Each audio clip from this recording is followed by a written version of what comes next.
All right, welcome to your first instructional video of the year. I just want to make a few announcements and reminders before we get started. Remember, don't write everything down. If you try to write everything that I say down, or you try to write every single written word that is on these notes down, you'll probably spend about 2 hours each video just writing down notes.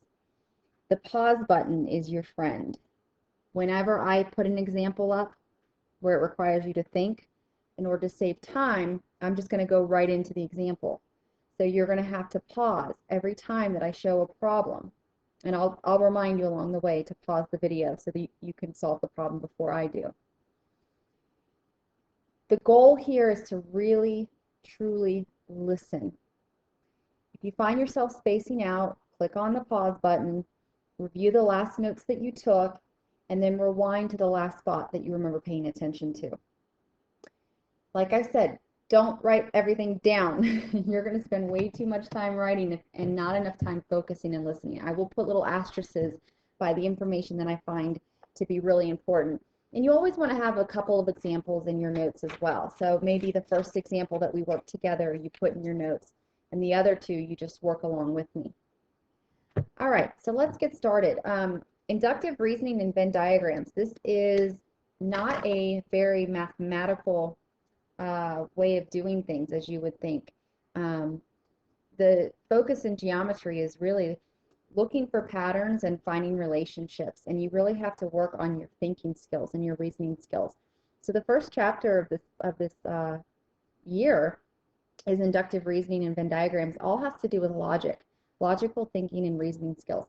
So let me go ahead and present a problem to you. I have a sheet of notebook paper right up here, and if I were to fold that piece of paper in half, I'll just go ahead and pretend I folded that paper in half. I would have two rectangles, right?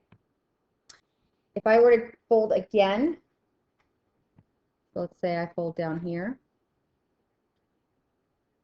then I would have four rectangles. How many rectangles do you think that I would end up with if I folded that piece of paper 8 times? Okay, so go ahead and pause the video and think about what your response would be. And hopefully you figured out that there would be a total of 16 rectangles if you folded that piece of paper 8 times. And there's 2 ways you could have done this. You could have sat there like I did and keep writing down or showing your fold lines. Or you could have used inductive reasoning to solve that problem. Inductive reasoning is when you just make a conclusion based on your observations. So you're given a scenario, you look at different outcomes, and then you come up with a conclusion based on your observations. Okay, so the definition for inductive reasoning is definitely something that you want to have in your notes. Go ahead and take a second to copy that definition down. And then look at example A here. I'd like for you to use inductive reasoning to find the next 2 terms in each sequence. So that just means look for the pattern, and then based on that pattern, what do you know the next 2 terms in the sequence will be? Go ahead and pause the video and consider your answer for example A. Okay, and hopefully you were able to find the pattern. Every number is being multiplied by 3 in order to get the next term in the sequence. So your final answer here for the next 2 terms should be 243 and 729. Just had to find that pattern. Unfortunately, I can't sit there and teach you how to find patterns. It's one of those reasoning and thinking skills that you just have to have in order to be successful. Okay, for example B, go ahead and consider the 3 circles and their pattern, and see if you can find the next 2 terms in this sequence. Go ahead and pause the video and take a second to think about it. Okay, and hopefully we came up with 2 circles of the same size as the previous circles, and each circle has an additional line segment added to the polygon. So here was a 4-sided polygon. Next one should be a 5-sided polygon, and then a 6-sided polygon. Okay, for the last example, look at C. Take a second, use your inductive reasoning skills to figure out what the next two terms are in the sequence. Pause the video if you need some time. Okay, and hopefully you were able to find the pattern. You are subtracting 5 from the previous term. So your next two terms in this sequence should be 25 and 20. Okay, so in order to avoid finding every previous term in a sequence, we can look for a pattern, and then instead of finding a particular term, we can just make a conjecture so that it would be possible to find any term in that sequence. Conjecture is the definition that you want to know. A conjecture is just your educated guess based off of your patterns of observations, or an educated guess based off of inductive reasoning. Okay, so pause the video if you need a second to write down that definition, and we're going to go into examples of a conjecture and what they are. So let's look at the circles here. What conjecture can you make about the number of regions that 20 diameters will form?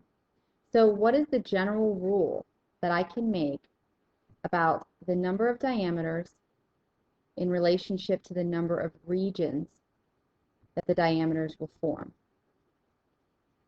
Okay, so hopefully you were able to see that the number of regions a circle is divided into is equal to twice the number of its diameters.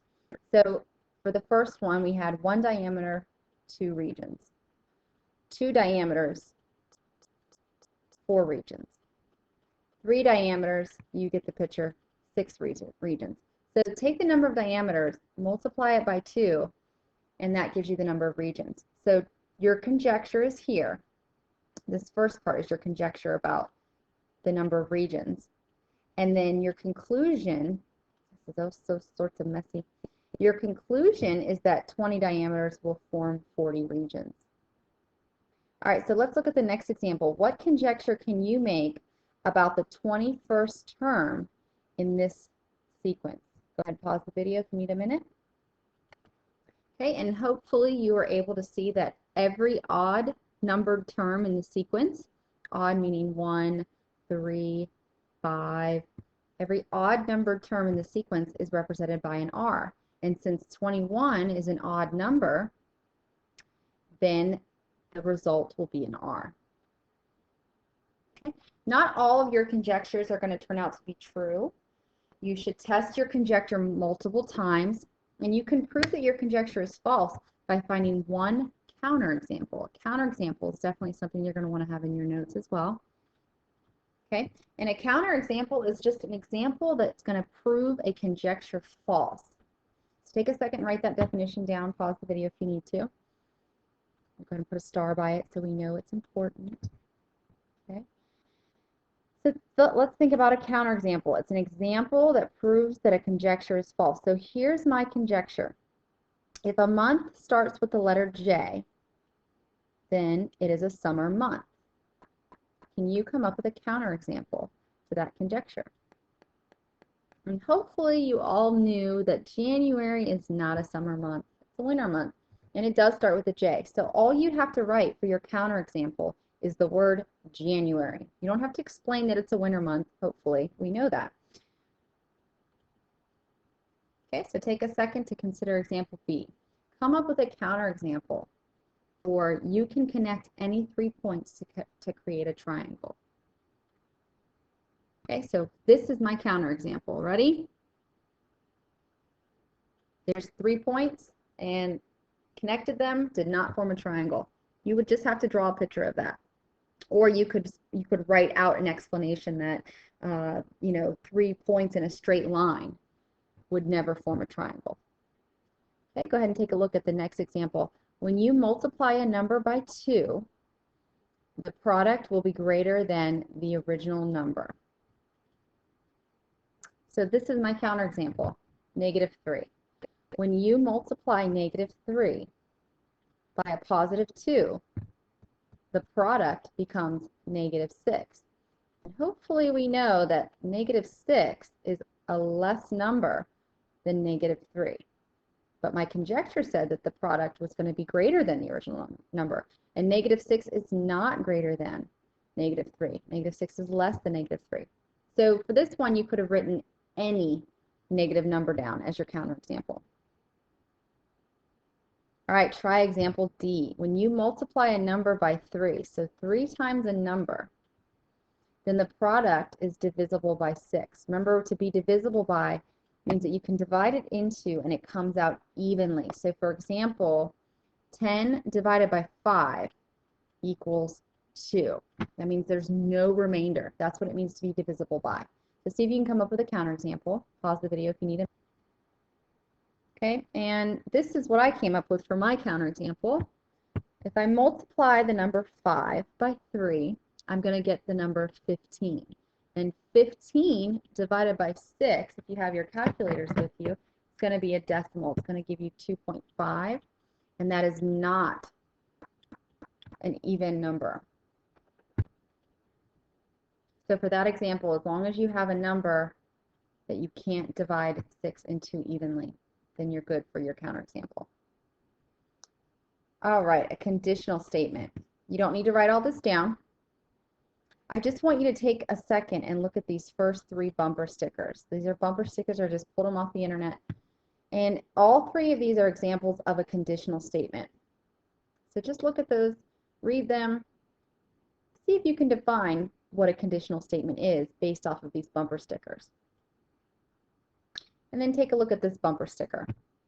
This one is not an example of a conditional statement. So do we have a definition for a conditional statement? And very simply, a conditional statement is just an if-then statement. A statement that has the word if in it, followed by some information, and the word then in it, followed by some information. So take a second to write this definition down. And we write conditional statements in this form symbolically, P arrow Q. And this reads, if P, then Q.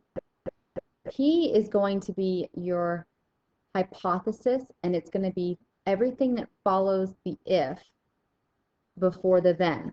So, what follows the if? This follows the if. And cut it off before the N, the then. So your P is this sticker is blue. Okay, and your Q is everything that follows the word then all the way to the end of the sentence. So the P is you are driving too fast.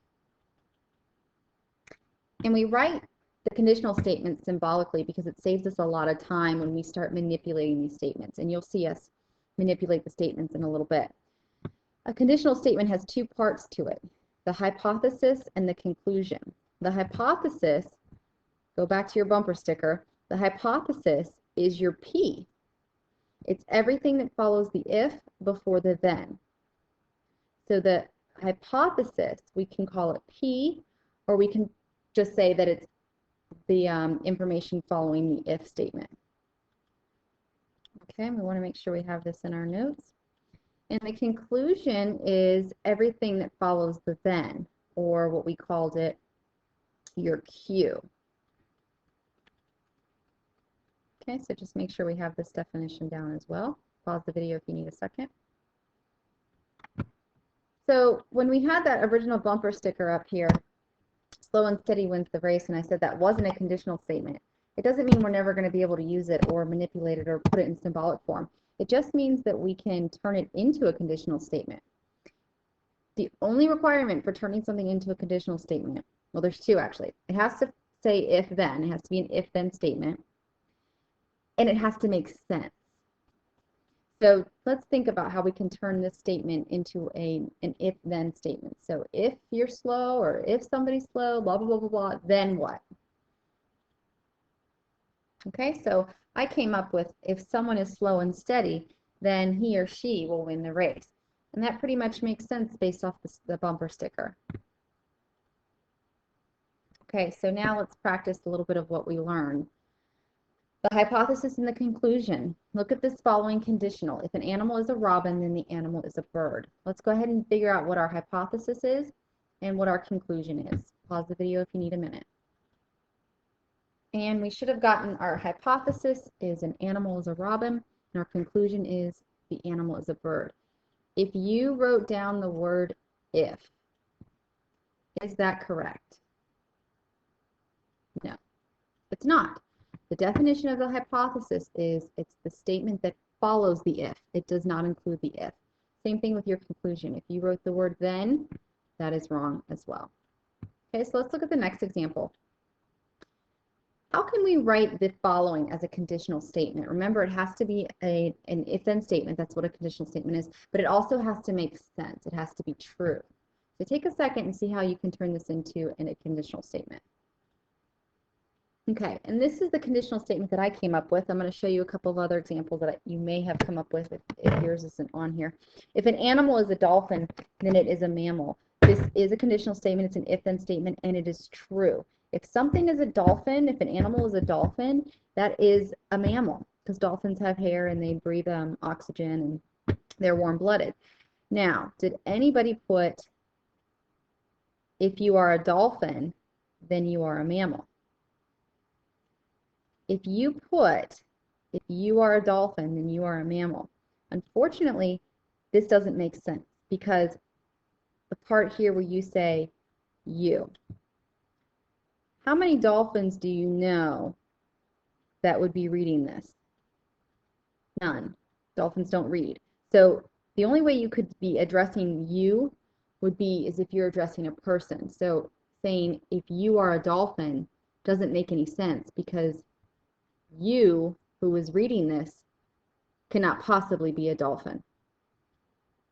So unfortunately, your conditional statement can't start with you if what you are is not an animal. Okay, what about this conditional statement? If an animal is a mammal, then it is a dolphin. If an animal is a mammal, then it is a dolphin.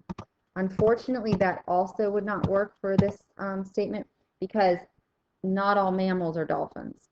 So if you're writing a conditional statement, it has to be true and it has to make sense. So the only one that would work here would be that if an animal is a dolphin, then it is a mammal. Okay, now that we have our conditional statement, we can find out what our conclusion and hypothesis is, or hypothesis and conclusion is. So take a second to identify the hypothesis and the conclusion. And your answer should look like this. Remember, do not put the word if here, and do not put the word then here for conclusion. All right, let's practice a little bit with the word counterexample. Remember, a counterexample is an example that proves a conditional false. So read the following conditional. Is this true or false? If it's false, then you need to provide a counterexample, and that you could do here. And you should have said that this is true. According to the United States government, if you're born in America, you're an American. So if someone's born in Florida, doesn't that mean they're born in America? And that would mean they're an American. So in this case, you can't provide a counterexample. All right, what about number 2? If a number is divisible by 3, then it is odd. Let's see if that's true or false. If it's false, I want you to provide a counterexample. Pause the video if you need a second. And my counterexample is the number 6. 6 is not odd, and it is divisible by 3, meaning it goes evenly into 3. So, or, well, 3 goes evenly into 6. So for your counterexample, all you had to do was find an even number that was also divisible by 3. Okay, I want to play with the symbolic form of a conditional statement and how we can manipulate it. I'm going to go ahead and present you with this conditional statement. If an animal is a dog, animal that is a dog, we call P our hypothesis. And that animal meows, we call Q, the fact that it meows. Now, that statement I just gave you is false, but we can make it true. How can we make this true? Well, we can either change the part about it being a dog, or we can change the part about it meowing. I'm going to go ahead and change the part about it meowing. So I can say, instead of this animal being a dog, it meows, I can say if an animal is a dog, that's still my hypothesis, then it does not meow. Right here where I say that it does not meow, I still have my conclusion, but it's not my original conclusion. It's the negation of the conclusion, or the opposite of the conclusion. The opposite of meowing is not meowing. So I can actually write this as the negation of, using this symbol right here. That means to negate, or to do the opposite of. So that's definitely a definition that you want to have in your notes, is to negate. It's to take the opposite of a statement. Okay, and when you have that definition in your notes, just make sure you have this symbol here so that you remember when you negate something, you have to show that it was negated by putting that little tilde, that little squiggly by the P or the Q. Okay, so let's play around with symbols a little bit using this negation thing and this conditional statement. If you play a sport with a ball and a bat, so anytime we talk about playing a sport with a ball and a bat, we're referring to our original hypothesis, or our P. And anytime we talk about not playing basketball, we're going to be referring to it as our Q. So we can finally represent this entire conditional as P then Q, or P arrow Q. What if I give you this conditional? Based off of our original conditional here, how can I represent this conditional example 1 symbolically? Take a second, think about it, and pause the video if you need some time. And what you should have come up with is, if you don't play a sport with a ball and a bat, so we've taken the idea of playing a sport with a ball and a bat, but we have negated it, or we have done the opposite of. We're not playing the sport now. So the first symbolic form for our hypothesis should be tilde, or negation of P, then, that's an arrow, you play basketball. Well, our original Q said that we do not play basketball, but now we play basketball. So we're taking the opposite of this original Q. So it should read not P, then not Q. All right, look at number 2. See if you can come up with a symbolic form. Number 2. Pause it if you need a minute. Okay, and you should have come up with negation of Q, then P. Here we talk about you playing basketball, but anytime we refer to playing basketball, we're referring to Q. Well, this said we do not play basketball, so that's what Q is, and this says we do play basketball. So we've actually taken the opposite of not playing basketball by playing basketball. You playing a sport with a ball and a bat. You play a sport with a ball and a bat. So anytime we refer to playing a sport with a ball and a bat, we're referring to P. So your final symbolic form should look like this. All right, look at this number 3. Remember, you're using your original conditional as your standard for P and Q. And hopefully you came up with Q, then negation of P. You do not play basketball. Here we talk about you do not play basketball. Yeah, this says don't, but it's the same thing as do not. So that's our Q. You don't play a sport with a ball and a bat. Well, P is playing a sport with a ball and a bat. So not playing a sport with a ball and a bat is the opposite of P. All right, and the last one. Take a minute and pause it if you need a second. And we should have come up with opposite of P, then Q. You don't play a sport with a ball and a bat. Well, playing a sport with a ball and a bat is our P. Not playing a sport with a ball and a bat is the opposite of P. And then we haven't done anything about our conclusion. We still don't play basketball, or do not play basketball. Okay, and our last topic and how it relates to conditional statements and logic is Venn diagrams, how to read them, how to interpret them, how to turn them into conditional statements. And this is all of these, there's going to be 3 of them, and all 3 of them, it's important that you have them in your notes. The first Venn diagram that you're going to see is called a no, none, or never Venn diagram. And it's represented by 2 circles that never touch, or no touching of the 2 circles. And if you see it, you can read it as a no, none, or never statement. So for example,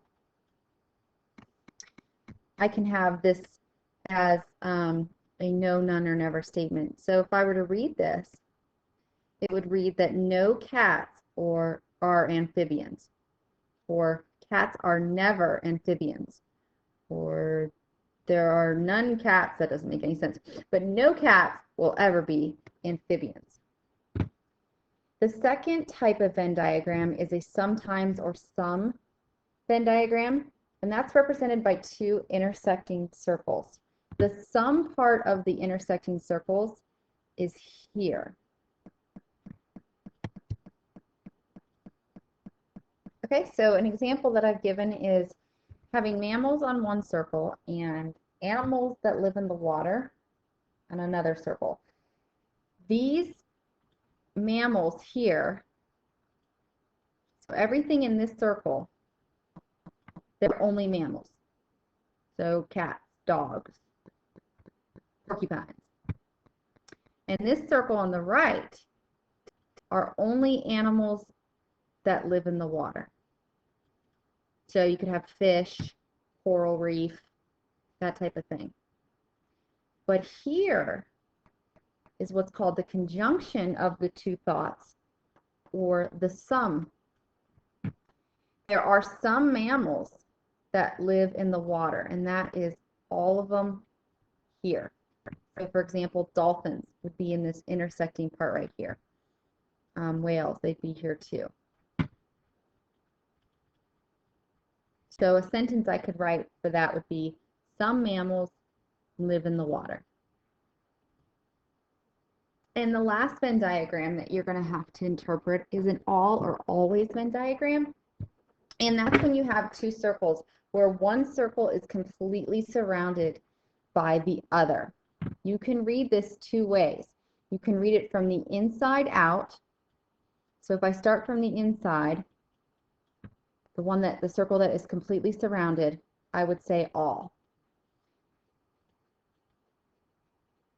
So the example I have here, if I read it from the inside, I would read all dogs and then work my way out, are mammals. If I read it from the outside circle in, I'm going to get rid of that. If I read it from the outside circle in, it becomes a sum statement. Some mammals are dogs. So think about it. Some mammals are dogs. Is that a true statement? Yeah, some mammals are dogs. Some mammals are, horses. But the fact is that some mammals are dogs is a true statement. And if I read it the other way, inside out, all dogs are mammals, that's also a true statement, because that's how dogs have been classified. They're mammals. So all dogs are mammals and some mammals are dogs. In order to read it as a sum statement, it has to be true. So I'll give you an example. Okay, so consider this example. Some apples are green. If I were to write this as an all Venn diagram, the apples would come up in that first circle and the green would come in that inside circle. Oh yeah, and don't write this example down because it's going to be a bad example. This reads from the outside circle in, it reads, some apples are green, which is true. Some apples are green. But now read it as an all statement. It has to be true both ways. So read it from the inside out. All things that are green are apples. So that's saying everything in this world that is green, all things that are green, are going to be apples.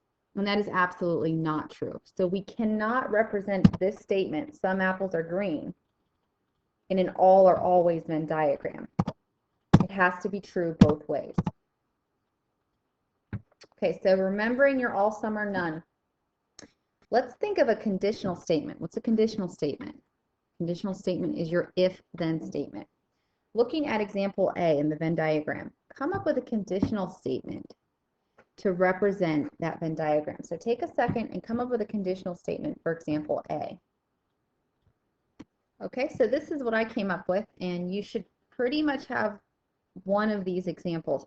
You could have said that if someone is a quarterback, then he or she does not play baseball. because no quarterbacks play baseball. And you could have also had, if someone plays baseball, then he or she is not a quarterback. As long as we've established that this is a no, none, never statement. Someone that plays baseball is not a quarterback. All right, look at example B. This is an all Venn diagram. I don't want you to represent it as a sum Venn diagram. I want you to represent it as an all Venn diagram. So come up with a conditional statement acting as though this is only an all Venn diagram. Okay, so representing this as an all statement, we say that all quarterbacks are football players. So a conditional statement would be, if someone is a quarterback, then he or she is a football player. And that's true. If someone's a quarterback, then that's a football player. You could have written if an athlete is a quarterback, or if a person is a quarterback. It doesn't have to be an exact same wording, but it has to be very, very similar. All right, let's take a look at this example, or this answer. If you put this answer, if someone is a football player, then he or she is a quarterback. If you wrote this, it is wrong. If you're a football player, then you're a quarterback, because that's not always true. A football player, you could be a linebacker, you could be a fullback, I don't even know all the positions, but it doesn't mean you're a quarterback. So if you wrote this statement, think about why that's false, because it doesn't always mean to be true. All right, if you wrote it as a sum statement, which I didn't want you to do, this is how you could do it. So right here, if someone is a football player, then he or she might be a quarterback. Because I remember I said if you read it from the outside circle and work your way in, then you can do it as a sometimes statement. So sometimes football players are quarterbacks. If someone is a football player, then he or she might be a quarterback. So that is okay, but it's not really recognized, because when you see a Venn diagram like this, they want you to do an all statement. They want you for it to always be true. So that would be right here, that first statement. If someone is a quarterback, then he or she is a football player. All right, last two, and I promise I'll shut up. Okay, example A. Oh, I'm sorry, I lied. 4 more, but we'll do them real quick. Example A. Now, I don't want a conditional statement. I want an all, some, or none statement. So I want you to write a statement that begins with the word all, some, or none based on the Venn diagram. Take a minute, pause it, and come up with some answers. Okay, and hopefully you came up with one of these 2 choices.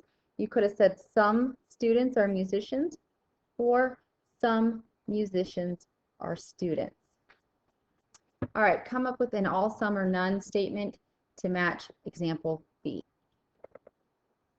So check your answer, make sure that you have one of these. You could say no triangles or squares, no squares or triangles. The order isn't important. As long as you've established that they're not touching, they never will be, they never are. Triangles are never squares. All right, the next example. This is an all, some, or none statement. I would like for you to give me an all and a sum statement that would work for example C. Okay, and if you wrote it as an all statement, it should read from the inside out, all pitchers are baseball players. And that's true. And if you read it from the outside in, then you can say some baseball players are pitchers. Just make sure that both of these statements are true, and they are. Okay, example D, last one, and then we'll get you started on your practice. This one is a little bit tricky, but I want you to come up with an all statement. No, I want you to come up with a sum statement, and I want you to come up with a no or none or never statement. And it is possible, but I want you to come up with one of each. So pause the video and take a second to think.